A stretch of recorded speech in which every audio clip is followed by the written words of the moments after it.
We are officially tracking fixtures around the stage. However, there are still many settings to play with. First, we will dive into everything the zactrack tag, or zacTag, has to offer. Think of zactrack like a fixture. It has attributes we can manipulate. Over the next few videos, we are going to see what each attribute does and how it is controlled from the zactrack software. Everything we are doing can also be controlled from your console, but we'll get into how in the next chapter. To see and edit the properties of a zacTag, go to Live, tap on the Actors tab, and then tap on the tracker you want to look at. First up is the height offset. This will adjust up or down on the Z-axis all fixtures pointing at this tracker. If the tracker is being worn on someone's hip, you might want to add a little height to get the center of the beam on the actor's face. Or, if the actor is wearing the tag under their wig, you may need to add a bit of negative offset to keep the beam centered on the actor's face. Height is how to make this happen. Height is measured in millimeters. You can see exactly what the offset is set to in gray text above the slider. If needed, you can completely disable it with the Disable Height Offset checkbox. Speed preset gives us an option between slow, medium, and fast. But what does this mean? This relates to a few settings in the fixture type of each light. Close out of this menu for the moment and hop into the Show editor and tap on Fixture Types. Then edit the Mistral fixture type. At the bottom, you will find the speed settings. Changing the speed preset for the tracker tells any fixture following that tracker which combination of its fixture type settings to use here. Each speed line determines two things: the prediction and smoothing for the XY axes together and the Z axis separately. Prediction uses the past XYZ position information to make an educated guess what the fixture information will be. In essence, it uses the actor's past and current position to try and say where they are going next and how fast they are going there. The prediction setting pushes the amount of prediction further into the future. As an actor is traveling across the stage, zactrack is going to assume they will continue to travel in the same direction at the same speed for X amount of prediction. This is measured in milliseconds. Anywhere between 0 and 1,000 milliseconds is a common range. Smoothing determines how reactionary the light is to the tracker. 0% smoothing is basically raw signal.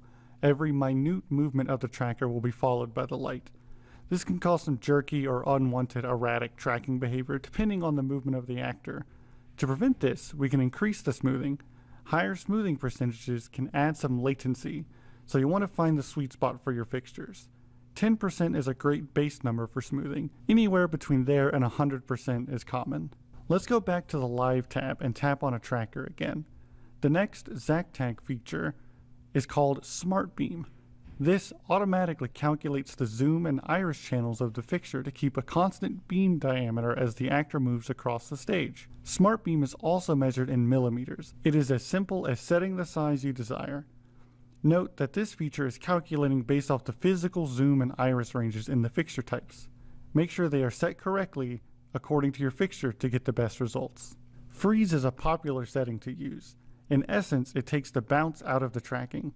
Since the tracker is considering every little movement of the actor, we could see the light wiggle or bounce when the actor is simply standing at a microphone or in a similar stationary location.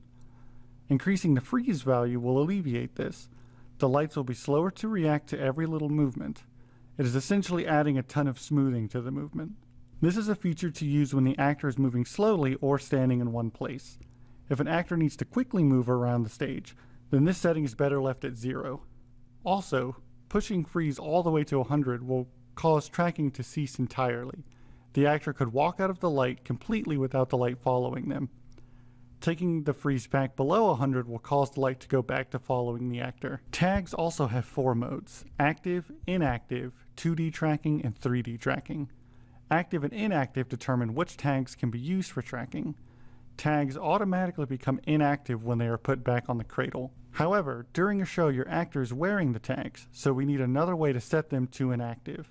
The ability to deactivate trackers is imperative because the zactrack smart system can't have more than 10 active trackers at once. This is the tracker limit of the system. If you have more than 10 tags in your show, you'll need to manually manage which trackers are active or inactive at any given time. The 2D and 3D tracking modes determine if the tracker is looking at just the X and Y axis or X, Y, and Z.